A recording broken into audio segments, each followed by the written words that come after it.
కాంగ్రెస్ నేత రాహుల్ గాంధీ విదేశీ పర్యటనలో భాగంగా భారతదేశం గురించి అనుచిత వ్యాఖ్యలు నిరసిస్తూ ఈ రోజు గజ్వేల్ అంబేద్కర్ చౌరస్తా వద్ద గజ్వేల్ పట్టణం మరియు మండల అధ్యక్షులు దేవులపల్లి మనోహర్ యాదవ్, అశోక్ గౌడ్ల ఆధ్వర్యంలో రాహుల్ గాంధీ దిష్టిబొమ్మ దహనం చేశారు. ఈ కార్యక్రమాన్ని ఉద్దేశించి బీజేపీ రాష్ట్ర నాయకులు వెంకటరమణ, జశ్వంత్ రెడ్డిలు మాట్లాడుతూ, పరాయి దేశమైన అమెరికాలో రాహుల్ గాంధీ మాట్లాడుతూ భారత్ డేంజర్ లో ఉందని, భారత్ లో అశాంతి ఉందని, మాట్లాడే స్వేచ్ఛ లేదని, దేశంలో ఏది సరిగా లేదని మాట్లాడడం హేయమైన చర్య అని, భారతదేశాన్ని కించపరుస్తూ మాట్లాడడం సిగ్గుమాల చర్య అన్నారు.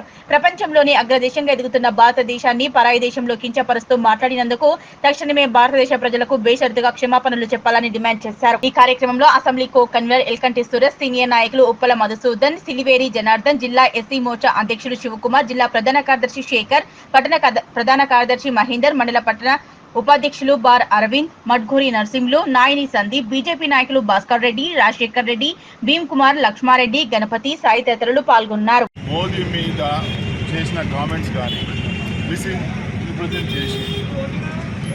చేసిన రాహుల్ గాంధీ దాని మీద మోదీని దిష్టిబొమ్మలు తగలబెట్టిన దానికి నిరసనగా మేము ఈరోజు రాహుల్ గాంధీ వ్యాఖ్యలను వెనకకి తీసుకోవాలి. ఆయన దేశంలో ఉన్న వాళ్ళను మిస్ఇంటర్ప్రిట్ చేసుకుంటా ఆయన వాళ్ళు టెర్రరిస్ట్గా మాట్లాడడం చాలా తప్పు. దానికి నిరసనగా మేము ఈరోజు రాహుల్ గాంధీ దిష్టిబొమ్మను తగలబెట్టడం జరిగింది. ఇప్పటికైనా కాంగ్రెస్ పార్టీ ఒక రియలిస్టిక్గా మాట్లాడి వాళ్ళ పార్టీ వాల్యూ కాపాడుకోవాలని కోరుకుంటున్నాం. ప్రతిపక్ష నాయకుడైన రాహుల్ గాంధీ విదేశీ పర్యటనలో భాగంగా భారతదేశం డేంజర్లో ఉంది, అదేవిధంగా భారతదేశంలో స్వేచ్ఛగా మాట్లాడే హక్కు లేదని భారతదేశాన్ని కించపరిచే విధంగా రాహుల్ గాంధీ గారు వ్యాఖ్యానం జరిగింది. ఇక్కడే ఉంటూ మన దేశ పరువు తీయడాన్ని మేము భారతీయ జనతా పార్టీ తరఫున తీవ్రంగా ఖండిస్తున్నాం. ఈ రాహుల్ గాంధీ చేసే పని ఏ విధంగా ఉందంటే, పక్కింటి పోయి తన తల్లిని కించపరిచే విధంగా మాట్లాడుతూ రాహుల్ గాంధీ గారు మాట్లాడడం జరుగుతుంది. రాహుల్ గాంధీ ఇప్పటికైనా నువ్వు పరదేశం పొంటి పోయి మన దేశం గురించి తప్పుగా మాట్లాడితే బాగుండదని ఈ సందర్భంగా మేము మీకు హెచ్చరిస్తున్నాము. మీరు ఈ విధంగా భారతదేశ ప్రజల గురించి తప్పుగా మాట్లాడితే రానున్న ఎన్నికల్లో కాంగ్రెస్ పార్టీ అనేది భూస్థాపితం చేయడం ఖాయమని ఈ సందర్భంగా తెలియజేస్తున్నాం. కాంగ్రెస్ అగ్రనేత అని చెప్పుకునే, యువనేత అని చెప్పుకునే రాహుల్ గాంధీ గారు ఈరోజు భారతదేశంలో ఒక జాతీయ పార్టీకి ఈరోజు ప్రతిపక్ష నేతగా వ్యవహరిస్తూ ఏదైతే మన యొక్క ప్రపంచంలోనే అగ్రదేశం అనుకునే యొక్క అమెరికా దేశానికి పోయి ఈరోజు ఒక ఇంటర్వ్యూలో భారతదేశ సంస్కృతిని, భారతదేశంలో కాశ్మీర్ నుంచి కన్యాకుమారి వరకు విభిన్న సంస్కృతులు, విభిన్న ప్రాంతాలు, విభిన్న భాషలు కలిగినటువంటి ఈ యొక్క భారతదేశాన్ని ఈరోజు ఏదైతే పంజాబ్కు సంబంధించినటువంటి సిక్కులు ఎవరైతే ఉన్నారో వారి యొక్క వేషధారణను, వారి యొక్క తలపగిడిని, ఆ యొక్క గడ్డాన్ని, అవిట్లను ఏదైతే ఉద్దేశంగా మారుస్తూ వాళ్ళ కల్చర్ మీద ఈరోజు వ్యతిరేకంగా మాట్లాడడంతోనే ఈరోజు ఆ యొక్క ఎంపీ గారు ఆ వ్యాఖ్యలు చేయడం జరిగింది.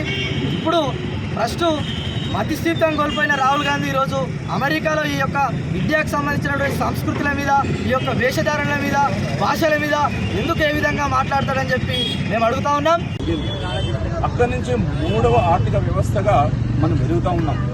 ప్రపంచంలో ఒక పెద్దన్న యొక్క పాత్ర అనేటువంటిది ఈరోజు నరేంద్ర మోదీ గారు భారతదేశం అనేటువంటిది పోషిస్తున్నారు.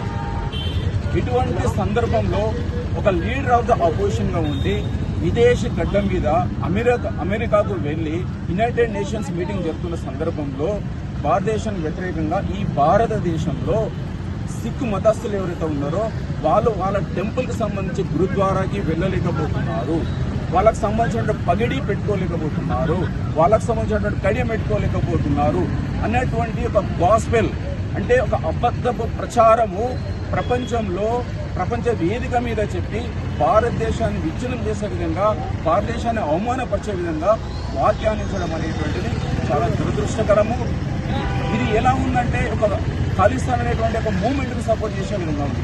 కాబట్టి సిక్ మతస్థులైనటువంటి BJP cabinet minister Ranveer Singh Bittu తను ఏమన్నాడంటే, ఈయన ఒక టెర్రరిస్ట్ లాగా బిహేవ్ చేస్తూ ఉన్నాడు, ఒక విదేశీ సిఐఏ ఏజెంట్ లాగా బిహేవ్ చేస్తూ ఉన్నాడు. కాబట్టి రాహుల్ గాంధీ ఇది చేయడము ఆయన యొక్క సంస్కారం ఆయన హోదాకు సరిపోదనేటువంటి ఒక విషయాన్ని తను చెప్పినారు.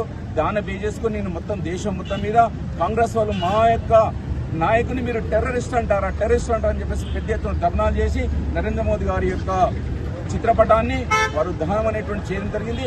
దానికి రెస్పాన్స్గా బీజేపీ కార్యకర్తలు నాయకులకు ఉన్నటువంటి మండల నాయకులు కార్యకర్తలు టౌన్ నాయకులు కార్యకర్తలు సీనియర్ నాయకులు అందరం కూడా ఈరోజు దానికి వ్యతిరేకంగా ధర్నా చేస్తూ దాన్ని ఖండిస్తూ ఈరోజు ఇక్కడ రాహుల్ గాంధీ యొక్క చిత్రపటాన్ని దహనం చేయడం జరిగింది. భారత్ మాతాకి జై.